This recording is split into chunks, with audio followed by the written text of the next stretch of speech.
Trey, thank you so much for taking the time out of your busy day to join us. Really appreciate you coming on. Man, thank you for asking me. Super grateful to be here today, chatting with you. And yeah, I'm stoked. Let's do it. All right, man. For those of you that have been following along, this is our first recording with a guest.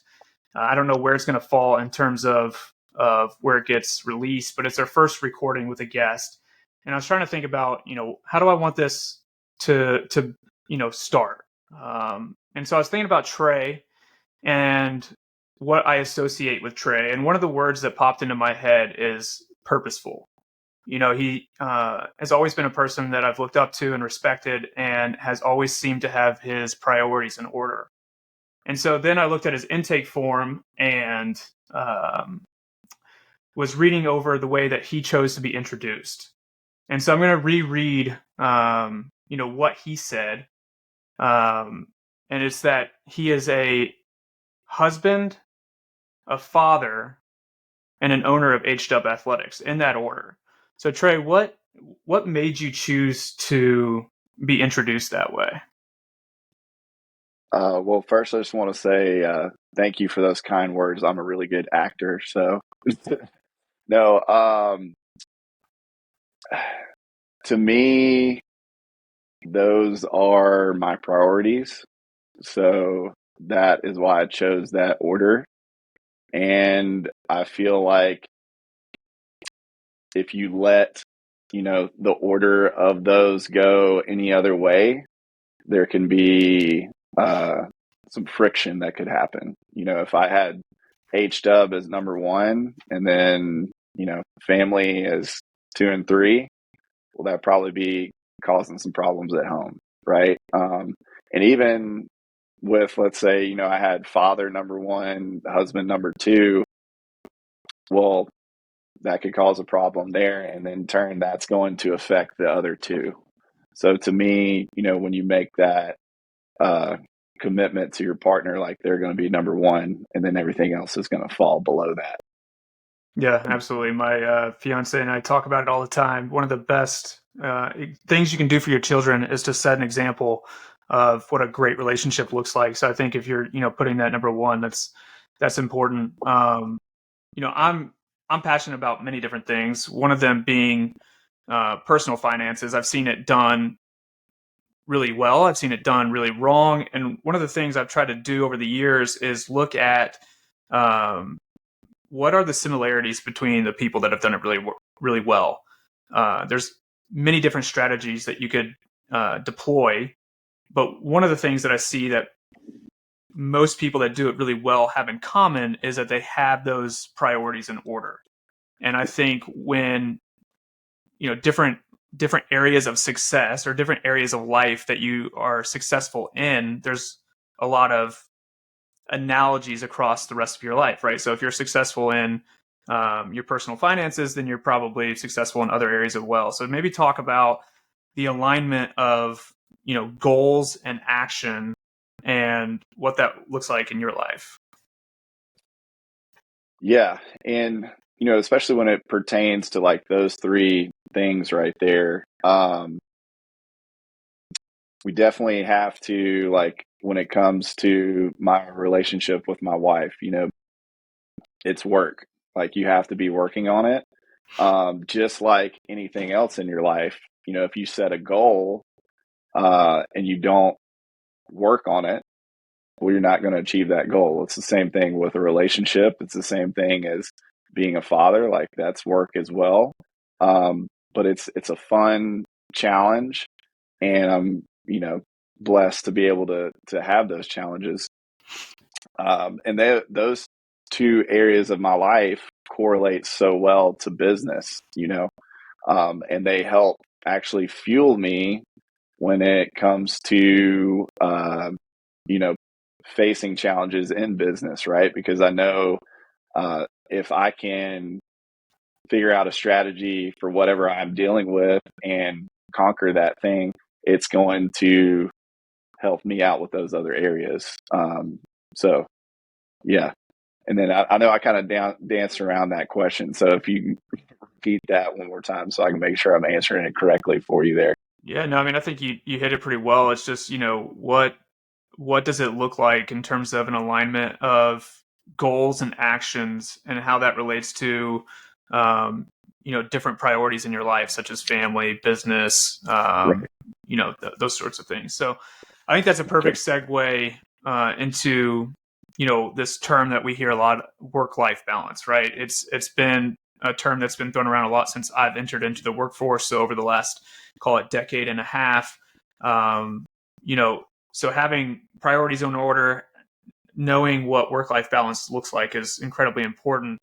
As a small business owner, it becomes incredibly difficult, at least in my opinion, to separate work and life because it's just such an important part of our lives, right? So as a small business owner, how do you manage working on that work-life balance and separating things out when you have clients, messaging you at all hours of the night or, throughout the day when you're trying to get some personal time in, those sorts of things?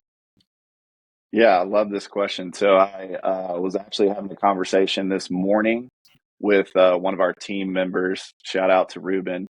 And we were talking about this subject right here, and he was mentioned how he had read recently about when it comes to work-life balance, it's easy for us to look at it as in such a micro view, but you should maybe look at it more in a larger view, right? And maybe you're going to go through some seasons. But at the end of the day, it all just comes down to your ability to set boundaries, right? So some of those boundaries you're going to set with other people, but a lot of them you're going to have to be disciplined and set with yourself. So, for example, a boundary that I set with myself, and I'm not perfect. It doesn't happen every single time. But, when I come home from work, it's family time, right? And, every night I'm giving my son a bath and I'm reading him a book and we're giving him milk and putting him down to bed. And during that time, it's like cell phone needs to be away. Doesn't always happen, right? But for the most part, it's like this is time with your son. So whatever it is that's happening on your phone can wait, you know?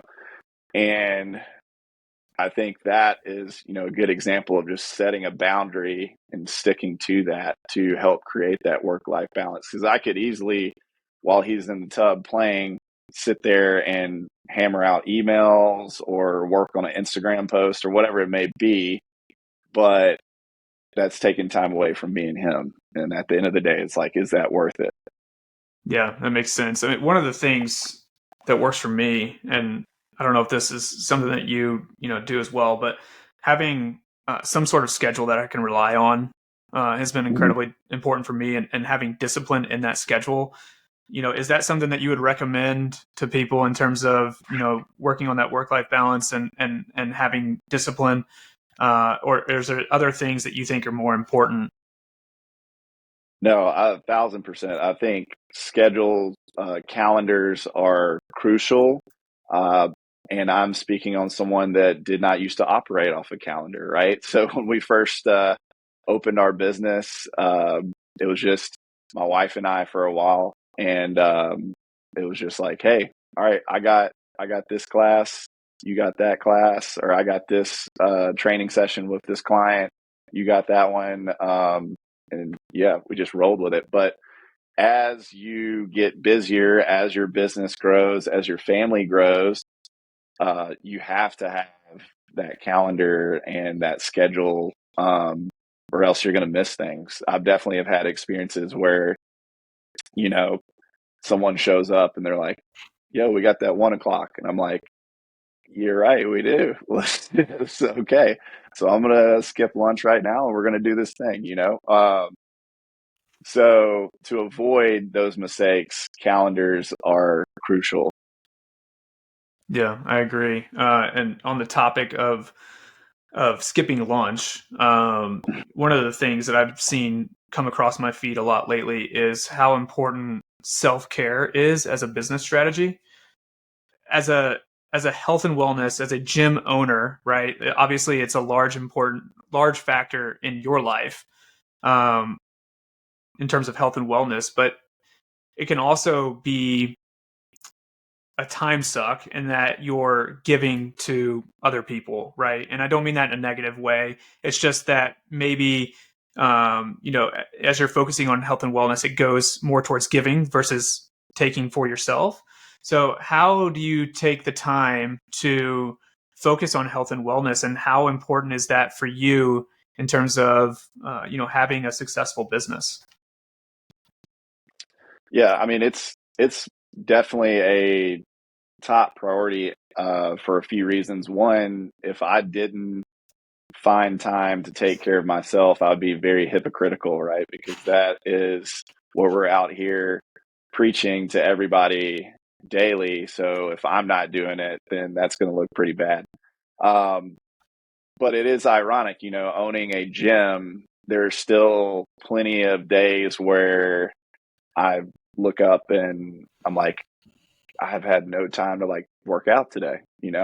But what I try to focus on are it's usually two things. So one is it's let's say it's a day where there just wasn't time in the day to get a good workout in. Well, I want to reflect on what other areas of my life did I focus on and did I succeed in, right? Because we preach this to everyone as well. It's not just about moving your body. That is very important, but there's other factors at play here, right? Like, have you consumed half your body weight in ounces of water, right? So did you hit your water today? Have you hit your protein today? Have you expressed any gratitude today? Uh, have you meditated or prayed today? Like these are all super important things that are going to contribute to your self-care. The other thing is I also try to remind myself that like, hey, it doesn't have to be this perfect 60 to 90-minute window of training that you can get after. It's in my head, I just have the phrase of something over nothing, right? So yesterday was a perfect example in that it was a busy day here, which is awesome. And I had to go pick up my son at around 4:30. I got done with a client at 4. So I've got like a 30-minute, or not even a 30-minute window. It's more like a 15, 20-minute window there because of the travel time to pick him up from school. So I'm like, you know what? I'm about to just hit 15 minutes of running, right?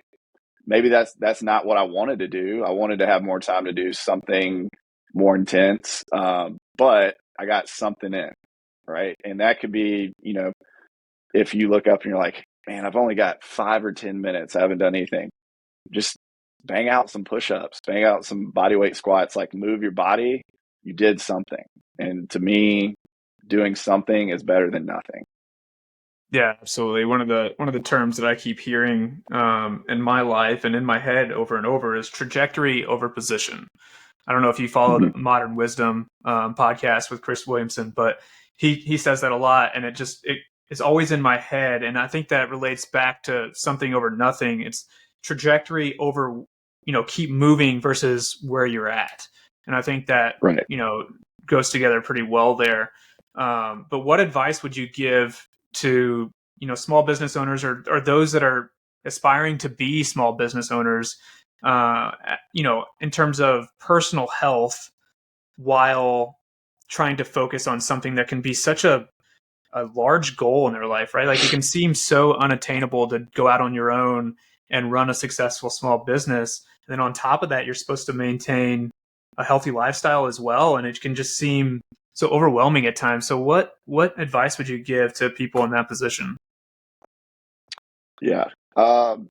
Well, first thing that comes to mind is a analogy that I've used for a long time now, and that is called the oxygen mask analogy, right? So when you're on an airplane and they're giving you the rundown before you take off, they always talk about, if the oxygen mask deploys, be sure to put it on yourself before you put it on others. And I feel like a lot of times entrepreneurs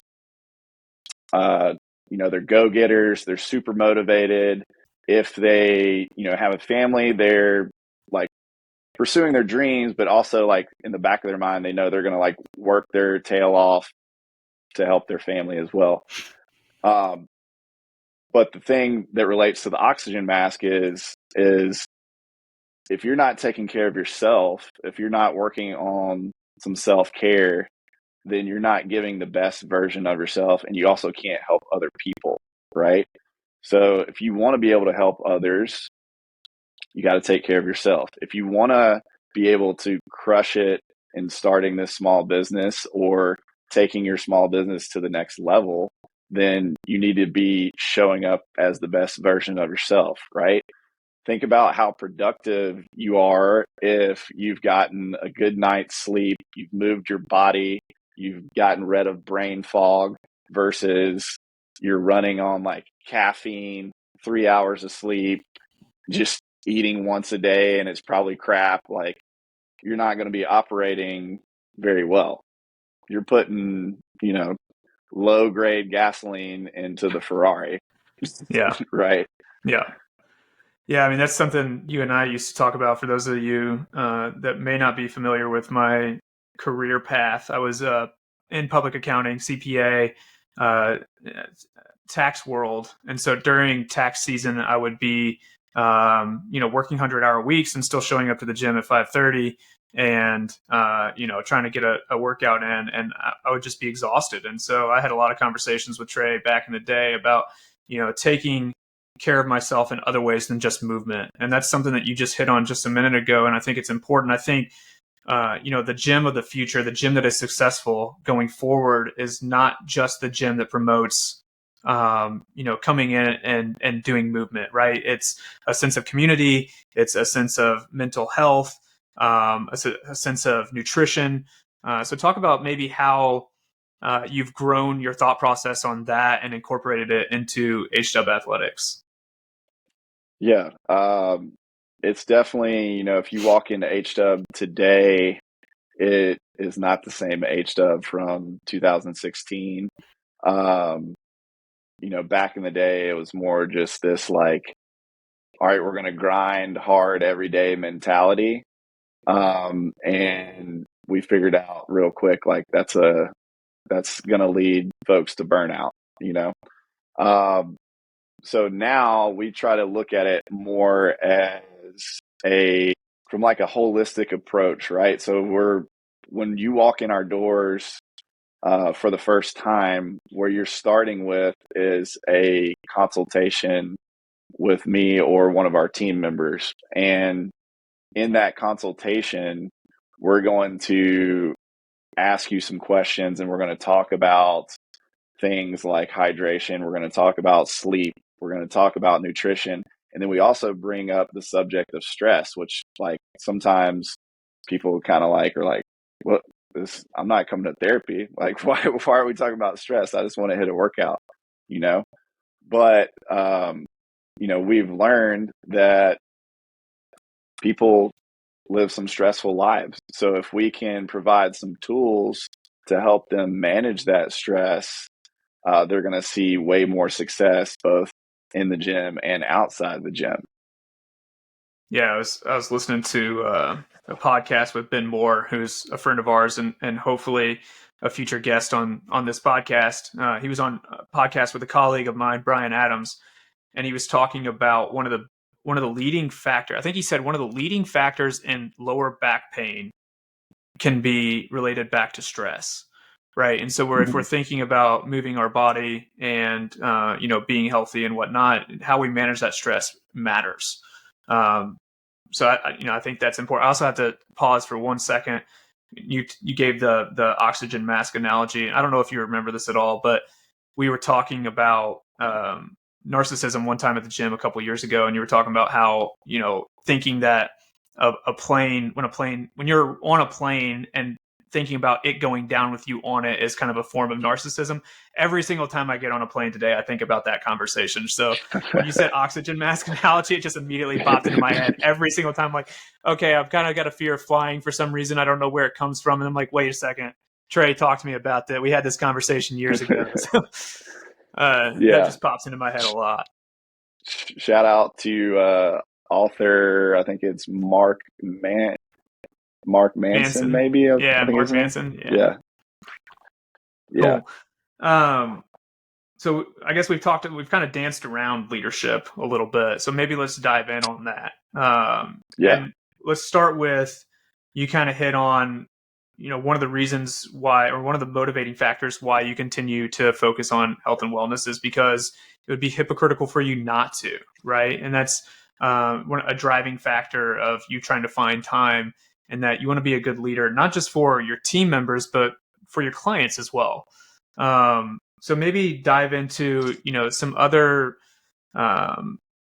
examples or, ways that you think about leadership and how you foster that, not only for your team members, your trainers, who I used to be one, but for the members as well. Yeah. I've always viewed leadership, and I don't know when this started. I was trying to reflect on this. And it may have gone back even to just days in football, or you know, many people don't know, but I was a frat pres once upon a time, so maybe it happened then. But I've always just kind of viewed leadership more as a like a horizontal leadership versus this top down, and I want that to be how my team views it as well, that their leaders and responsibility is shared with them, but that trickles down to our members as well, right? Like, each and every single one of them can be a leader too, and there's responsibilities there as well, even if it's something as small as, like, making sure they put their equipment up or wiped it down after each workout. Like, choosing to do that is showing leadership versus leaving it there and saying that's someone else's problem to deal with. Yeah, absolutely. The little things matter. And I think that gets lost sometimes, especially in this time of year when people are thinking about lofty goals, right? It's January, what is it, January 5th. People are thinking about lofty goals, and it's important to remember that the little things matter. How you do things matter. Putting your cart up at the grocery store matters. How you treat Oh people man, matters. So, that's awesome. And that's something that definitely comes through, when someone's watching you at the gym. Like I said at the beginning, I've always looked up to you as a leader, as a friend. So yeah, that's awesome. well, I appreciate that, and feelings mutual. I But yeah, appreciate it. just to kind of follow up more on that, it's like another way I've always viewed it is, if I'm not willing to do it myself, why should I have an expectation for someone else? Amen. You know? Amen. Yeah, I mean, that's one of the things that in my personal career has always been difficult. Right? If you're asking me, or you're asking your employee to stay late, then you should be willing to do the same. If you're asking, if you're focusing on your family, then you should allow your employees to do the same.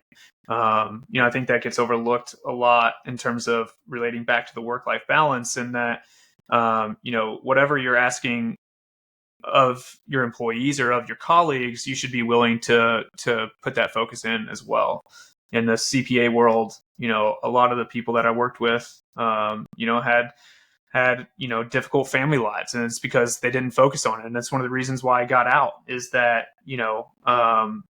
why would I want to go down this career path that all the people that I look up to don't have the same priorities as me. So I think that's part of leadership.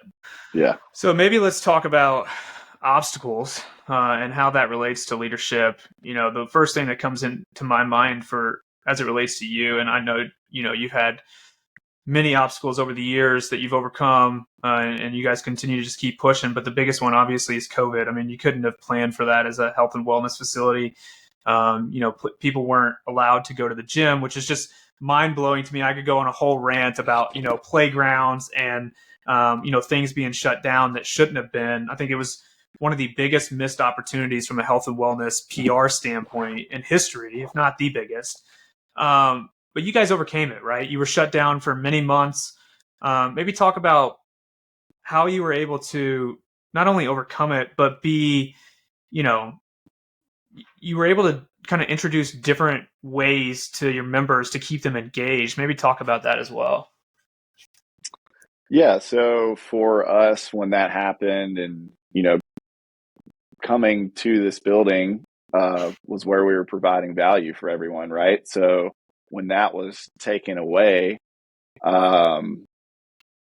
we had to pivot, and we had to pivot quick. And we just, as a team, we're like, how can we still continue to provide value to people, right? Well, we thought about what is it that we're doing here at this building, and what we're doing is we're providing coaching or guidance to people. That doesn't mean it has to be in person, right? So we just were like, okay, we're going to take the whole gym. We've got our coaching staff. We're going to divide everyone up evenly amongst the coaches. And now everyone's got like their own little team that they're responsible for, that they're going to check in with every single day. We're still going to write programs and workouts for everyone to be done. You're now going to have the ability to tailor make that workout for your client. So, we'll say this is the template, but Jared really needs to focus on XYZ. So we're just going to tweak this a little bit for him, right? And then we're also going to make sure we're checking in with them and focusing on all those other areas of life that we've already mentioned today, talking about stress, sleep, nutrition, hydration. And that was a way that we could provide value to everyone. And then when stuff started to loosen up a little bit, we're like, okay, what can we do now? Well, we can go to a park. We can go outside. I can go to the gym. I can load the back of my truck up with as much equipment as I can fit in there, and we can drive it down to the park, and we can work out there now. I completely forgot we actually did a equipment rental, so like we're like, hey, let's get some equipment out to folks. So since they're stuck in their house, let's get them some equipment. Because I don't know if you remember, but selling equipment at that point in time was like crazy. Yeah. I mean, you could sell a dumbbell for 5 times what it's worth. And we're like, we don't want people having to blow money like that. So like, let's just rent the equipment out free of charge, but it's just, we're putting down who's got what. So it just came down to, just another example. As a small business owner, you're faced with a challenge. How are you going to come up with that solution? Yeah. And I was lucky enough to have both a team that was incredible and supportive during that. And it was also a true testament to just like what we have built over the years, because no one wanted to cancel their membership. They wanted to continue to support because they felt like they were getting value. So it was, I don't want to say it was great, because it definitely was rough times. I think we all would have preferred to be in the gym, but it was great learning opportunities, and a good litmus test for the business. Yeah, I mean, you mentioned the rental equipment and whatnot. The only reason it was great was I had invested into a home gym prior to COVID, and I went to Trey's gym, but then also worked out at home, and I was able to unload some of those equipment items at a very reasonable price, which I probably wouldn't have been able to do so before. Some of the things that I didn't use, but how does maybe COVID, maybe a different example, but how is overcoming those obstacles? How does it change your business, right? Like, were you focused on, online coaching prior to COVID? Has it become, more prevalent post COVID, or some other example where, overcoming an obstacle actually leads to kind of a tweak in the business model? Yeah. So it did that, right? So we we had a very small mind presence, and then helped us realize like, hey, this is something that we can actually do. This is value that we can provide to people. So now, it's not massive, but we've definitely grown that area of the business. And it also, again, was just um, a confidence builder for our business, right? So I'm like picturing in my head, you think about when some type of like, let's say like a steel or iron like sword or something's being made, like it's being put through a fire, right? And that's like it's burning, right? It's becoming weaker, but then it comes out stronger once that fire chills out. So, us going through that fire or whatever other fires we've had to go through, when you come out on the other end, you're just more resilient, stronger business for it. So I, look back, and again, it's not something that I want to say was like good or I was like grateful, but at the same time, like I do want to look at it as an experience that I could learn from and try to pull positives out of like a really bad thing that was going on. Yeah, absolutely. You brought up like high school team sports earlier briefly. And, one of the things that one of our football coaches used to say all the time was bend, don't break. And obstacles are going to happen. Stuff happens, shit happens. But don't quit. I think that's so many people, they have things happen to them in life and they just fold, right, for various reasons. And one of my mantras since high school is just bend, don't break, and realize that shit happens. Nothing's going to be perfect. Obviously COVID was not a good thing. There's no scenario in which that was, but you guys overcame it, and that's awesome. And a lot of people listening to this podcast overcame it in various ways through their business, and that's awesome. So just keep going, keep moving.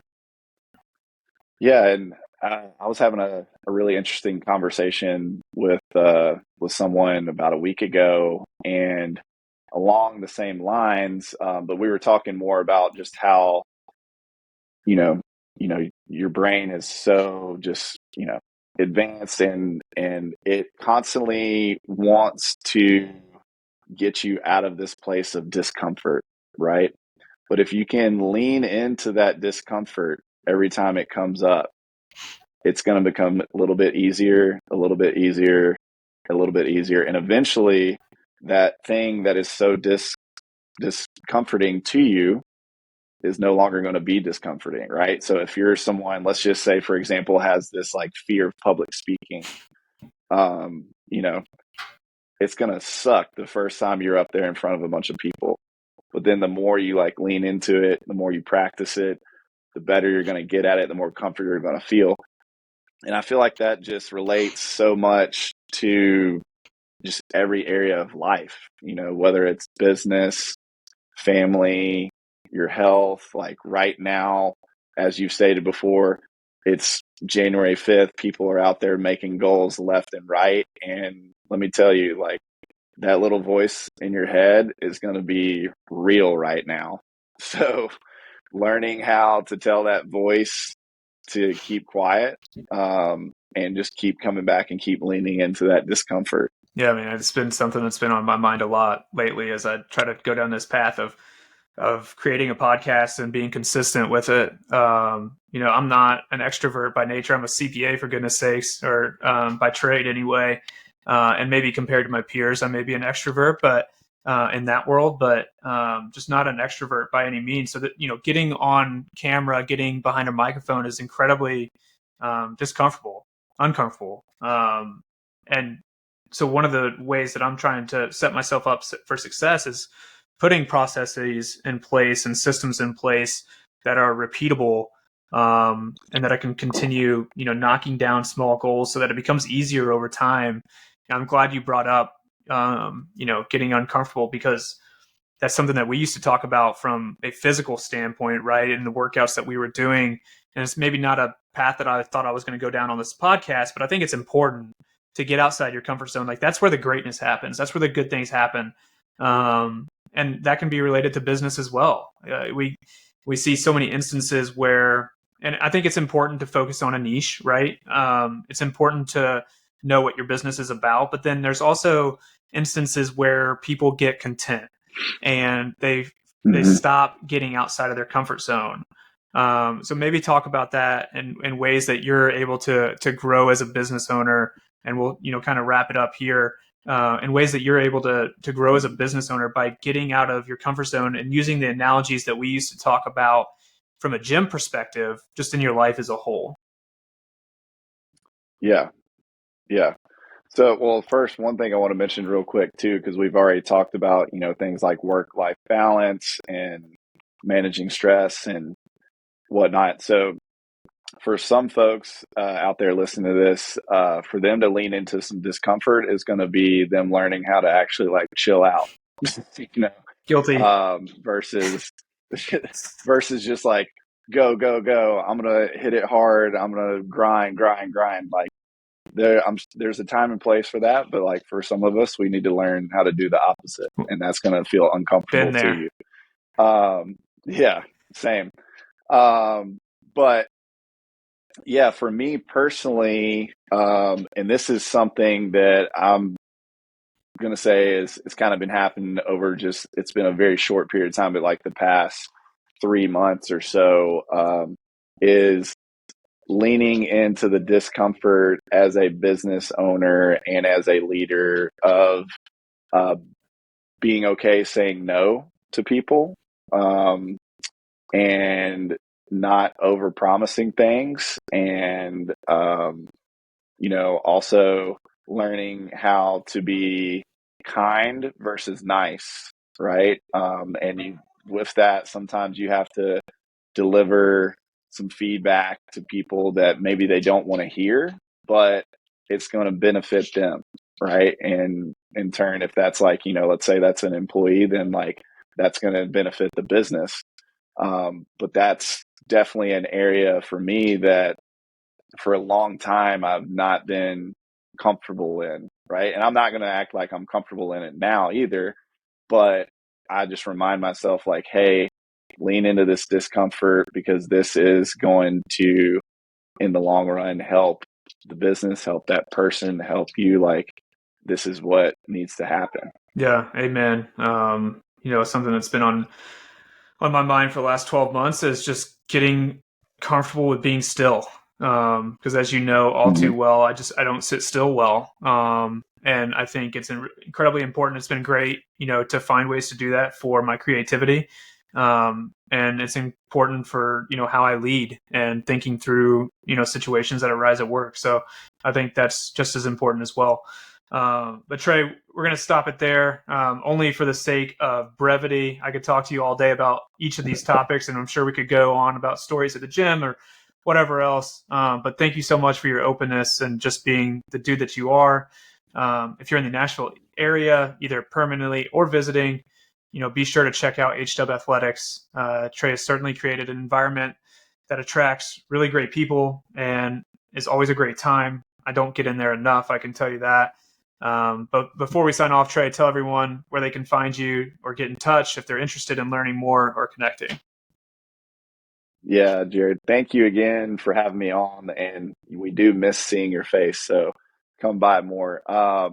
Yeah, we are located really close to downtown. We're off 3rd Avenue South, but you can find us at hwathletics.com or check out our Instagram. It's just hwathletics. So those can be the two best places to find us. Awesome. Trey, thank you, sir. All right. Thank you.